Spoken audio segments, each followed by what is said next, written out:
Greetings, everyone, and welcome to another edition of Lesser Known But Awesome Heroes. And today, I'm going to talk about a pretty unique character from the Marvel Universe, and probably the second most android hero, at least that I've found. Seems Marvel gets like all these android superheroes. What's up with that? Well, I guess DC's got Red Tornado and maybe one or two others that I haven't discovered yet. But anyway, I'm not going to dabble on. Today, I'll be talking about Aaron Stack, also known as X-51. That's right, I'll be talking about the android superhero of the Marvel Universe known as Machine Man. So let's get underway because there is a lot of stuff to cover with this guy.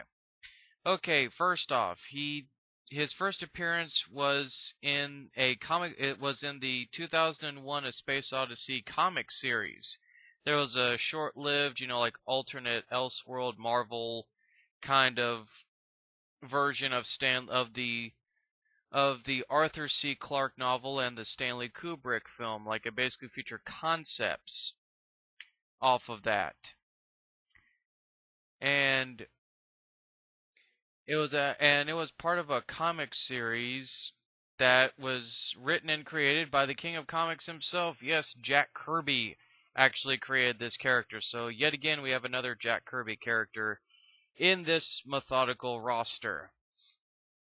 Now, Aaron has been a part of S.H.I.E.L.D., the Secret Avengers during the Civil War, Nextwave, the Avengers, the West Coast Avengers, Heavy Metal, Armor, and Operation Lightning Storm. His abilities are superhuman strength, speed, stamina, durability, reflexes, and accuracy. He has telescoping arms and legs, and flight is used by anti-gravity discs and has various installed weapons. So allow me to actually talk about these. Okay. He was actually constructed by unnamed, computer engineering specialists who worked under Dr. Oliver Broadhurst at the Broadhurst Center for the Advancement of Mechanized Research. Dr. Abel Stack was his chief programmer.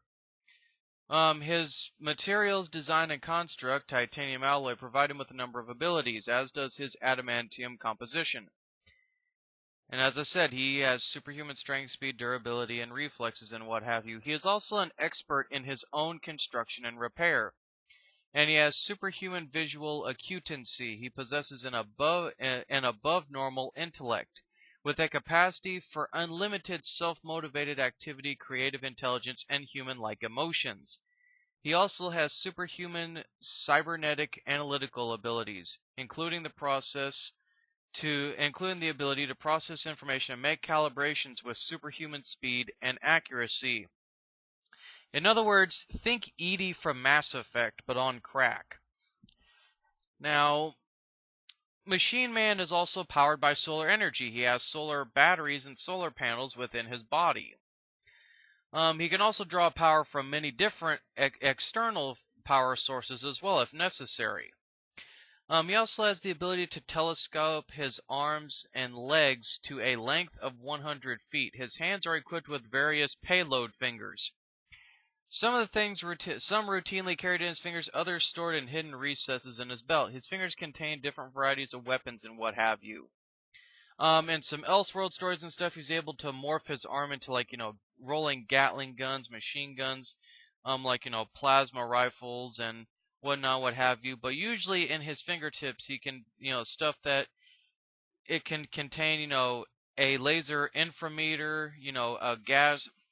Like a gas meter to measure, what gas or chemical composition of gas can be used, a micro pulse radar, and an audio meter, meaning that, he can record audio like a listening device almost, a seismometer, measuring seismic waves, gravity force detector, a pulse code modulator, standard, computer input and outputs, meaning his finger can basically be a USB drive.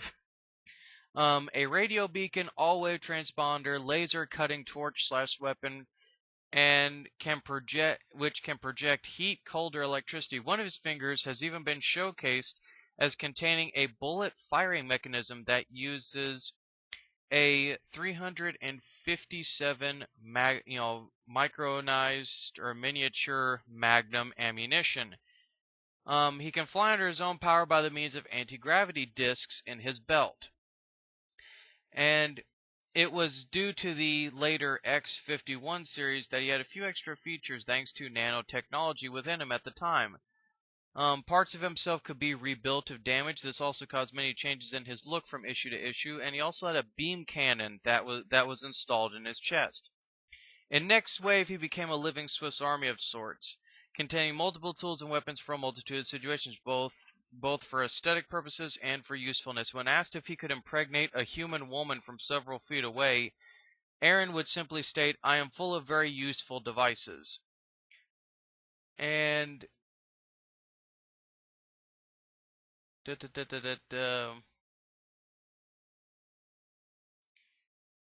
yeah, and that's pretty much actually it. He's also been part of many Elseworld deals like Earth X, Marvel Zombies, predominantly Marvel Zombies.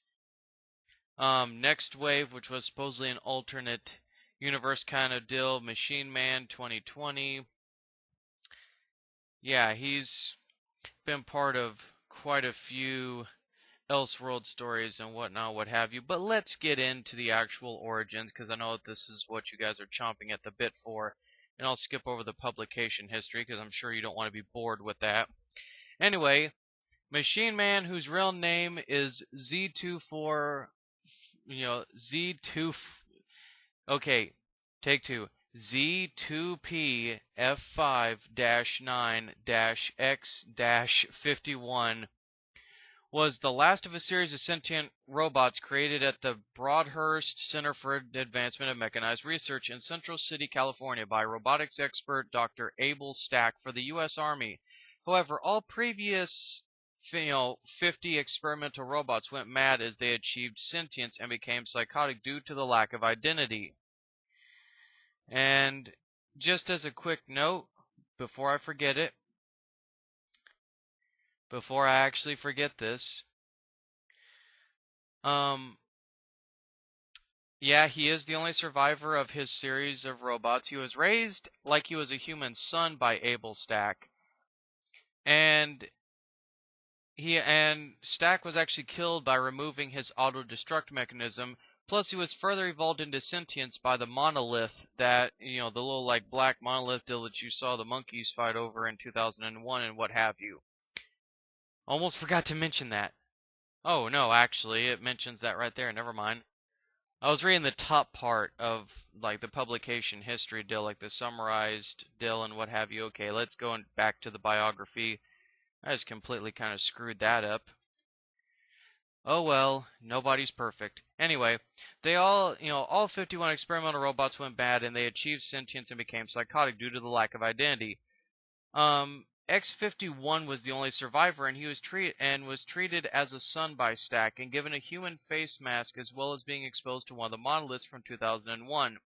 After Stack died trying to protect him, X-51 assumed the human identity of Aaron Stack and escaped confinement, only to be relentlessly pursued by the Army thereafter. He was named Mr. Machine by a young boy in issue 9 of a 10-issue run in 2001. Or no, not in, but, well, yeah, in the 2001, comic series. While on the run, the newly christened Machine Man initiated contact with humanity in order to better understand it. But after being captured and later freed, Machine Man was found by psychologist Peter Spaulding. He also battled Colonel Craig's troops. Soon after that, he first encountered Curtis Jackson, aka the Power Broker.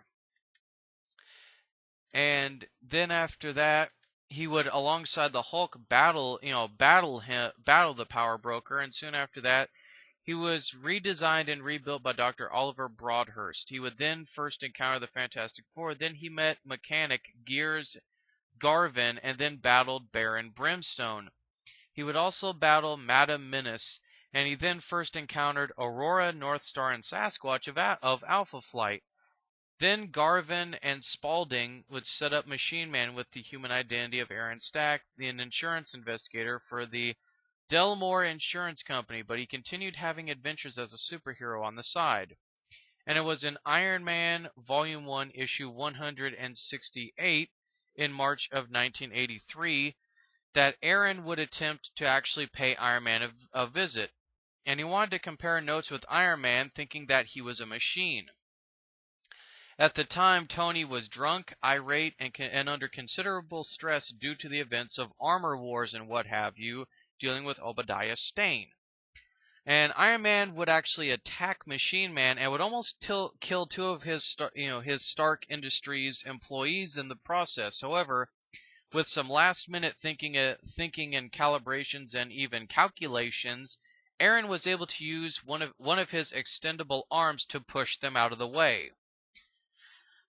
And in a meeting with the Thing, Ben Grimm, Aaron would also first meet and fall in love with Jocasta.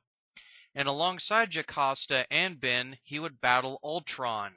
However, it was during this battle that Aaron would witness the destruction of Jocasta at the hands of Ultron.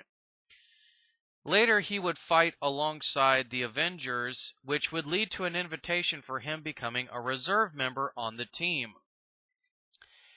And later he would be captured by S.H.I.E.L.D., who wanted to use his technology to create another Deathlock.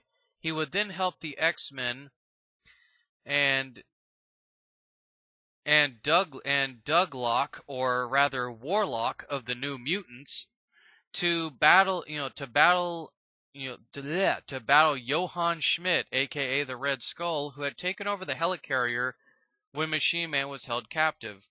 He then would help the X-Men again against Bastion and his Sentinels. However, as a consequence of this, Aaron would be affected by the Sentinel programming, and he would assume a more robotic look in the prominent series X-51. And whenever he was near a mutant, he would lose self-control and attack them.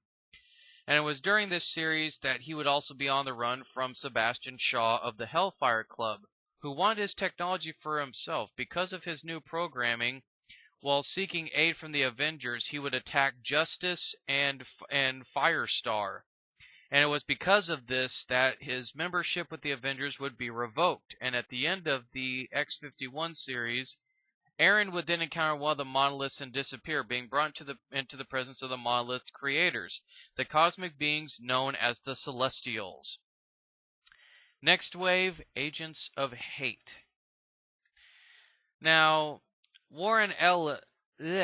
during Warren Ellis and Stuart IMMONEN's Nextwave series sees Machine Man join a team formed by the Highest Anti-Terrorism Effort, or HATE, a subsidiary of the Beyond Corporation. And by the way, while we're actually on this picture at the beginning or whenever, or wherever this picture may be falling at here, I'm pretty sure I want to try to keep it on this picture. I know this is a little sidetrack, but I love this picture. I think it's so utterly hilarious. Zombies are just trying to shop for brainios and stuff, and you got Machine Man with a giant gun and Howard the Duck's holding a bazooka. I don't know why, it just seemed like a funny image to put in there, just for a cheap laugh from you guys. Because I do like to try to entertain you guys from time to time with goofy pictures. But anyway, back to the task at hand. Now, to fight the unusual weapons of mass destruction. Now, preferring to simply be called Aaron, Machine Man would be partnered with Monica Rambeau, who was the former female Captain Marvel, Alyssa Bloodstone, the Captain, and the mutant known as Boom Boom.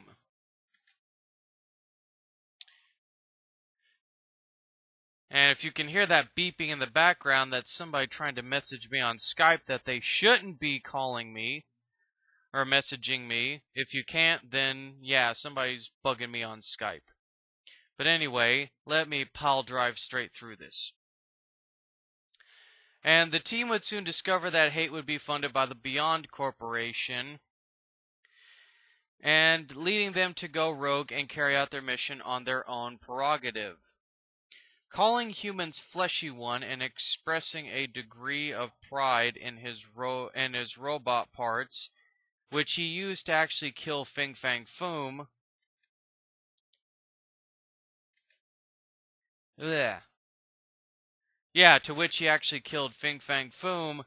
Aaron would then develop a fondness for alcohol, making the constant statement that his robot brain needed beer on regular occasions. And while he wasn't especially popular with his teammates because of his self-important attitude, and as is learned in a flashback that after being brought back to space by the Celestials at the conclusion of his previous series, he was dumped back on Earth because the space gods considered him to be a complete and utter it. And then there's a whole bunch of censor bars, but I'm presuming that he's being called a worthless piece of shit. And it appears that he has a rather serious attraction to Alyssa Bloodstone, as he's constantly staring at her cleavage throughout the series. Apparently, if Jack Kirby saw this, he probably would have re-died, knowing that, one of his more interesting robotic characters is now an alcoholic and apparently a sexist android. Oh, it gets worse. And then in Marvel Zombies, he prejudicially kills zombies for no other reason other than for his own amusement and to feel like, he's important. Yeah. That's the new Machine Man, apparently. Okay, it is revealed that when still being an agent of hate, Aaron would often sneak into Derek Anger's room to steal beer when he found out what Anger made it out of. I thought Lizard Squeezings was the name of a brewery. And he later uses his knowledge of Dirk's quarters to steal Anger's mother's dress and hold it hostage in exchange for the safe escape of Nextwave. The characterization is strongly at odds with his previous depiction as a friendly and logical individual. Warren Ellis and Joe Quesada explained that Nextwave did not take place in the mainstream continuity universe. However, his later appearances in the Marvel Universe are consistent with that of Nextwave.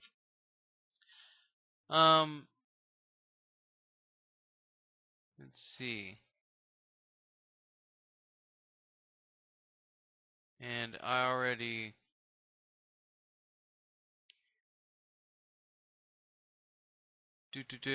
And of course already...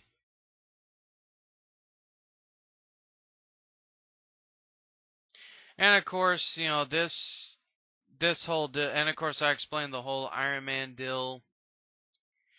Here we go. Carol Danvers, aka Miss Marvel, would adapt Aaron and Sleepwalker as recruits for her in finding her and would adapt them as members of Operation Lightning Storm, or rather to find her missing teammate, whose name is Arachne.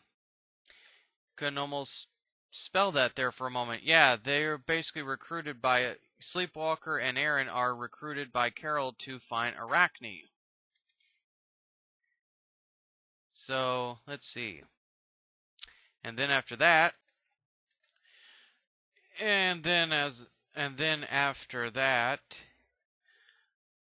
yeah, this is all sporadically all over the place, guys. As always, apparently people cannot write character information or anything worth absolute crap.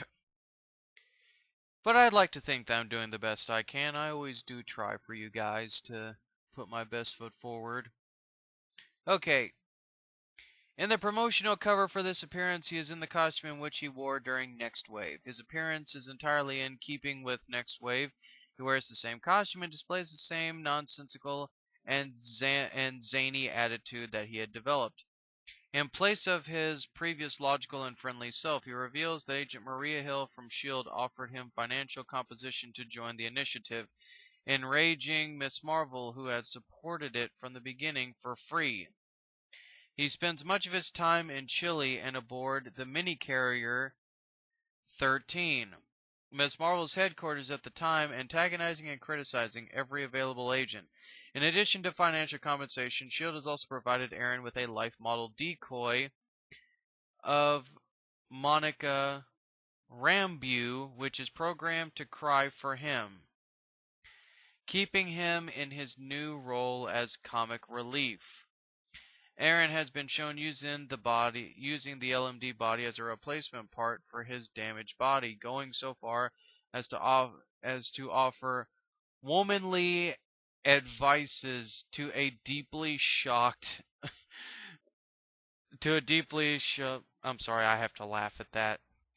But deeply womanly advices to a deeply shocked Arachne. Marvel yes. Marvel Zombies. Machine Man would appear twice in the Marvel Zombies universe. And he would also, there was also a part as the team would be engaged in battle against the infected superheroes in our killed off panel in the Marvel Zombies versus the Army of Darkness as the main character in Marvel Zombies 3. As the main character, he would accept assignment on behalf of Armor to accompany Jocasta to retrieve a blood sample from a living human from the Marvel Zombies universe, and the two are transported there by portal. At first, he wants to complete his mission only for the money, till he discovers that the zombies are cloning humans for food, much as humans use his fellow robots only for their needs. He obtains cell samples from the Kingpin's wife, Vanessa, who is still alive and being kept safe by the Kingpin. He delivers the samples to Jocasta, but the zombies nearly destroy him in retribution, and Portland and Jocasta are forced to leave his ruined body in that dimension. After Machine Man reveals it was a holographic projection of himself, he fights off some zombies and captures the zombie Lockjaw, which he uses to teleport back to his own dimension. Disposing the remaining zombies within the facility, Machine Man and Jocasta are assigned back to S.H.I.E.L.D. He retains his personality as displayed in Nextwave and Miss Marvel in this series. However, when Jocasta describes him as different to the person she once knew, he gives an explanation, describing his earlier friendly persona as being linked to unresolved OEDIPAL issues. He claims to have grown tired of saving people over and over again to earn their love as he loved them. Since that never happened, he claims he has modeled himself after the fleshies now. I look out for number one just like them. However, at the end of the series, as he wipes out the last remaining zombies, he declares, "No, you know what? My name is Machine Man, and I just saved the fucking world." Accepting the name, he spent much of Nextwave, and crap. Now I almost forgot. There we go. Spending most of the next wave in this series denying. In Marvel Zombies 5, he would team up with Howard the Duck and the daughter of Hurricane, band together as they travel the multiverse fighting zombies in hope of finding a cure for the zombie plague. He is dismayed by Jocasta's decision to marry Ultron. Working with Red Hulk. Under the orders of Captain Stephen Rogers, Machine Man would team up with Red Hulk, who is tracking down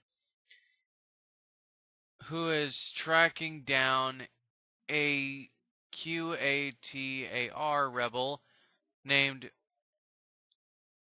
Dagan. So actually, you know what? I'll just spell out his first and last name: DAGANSHAH.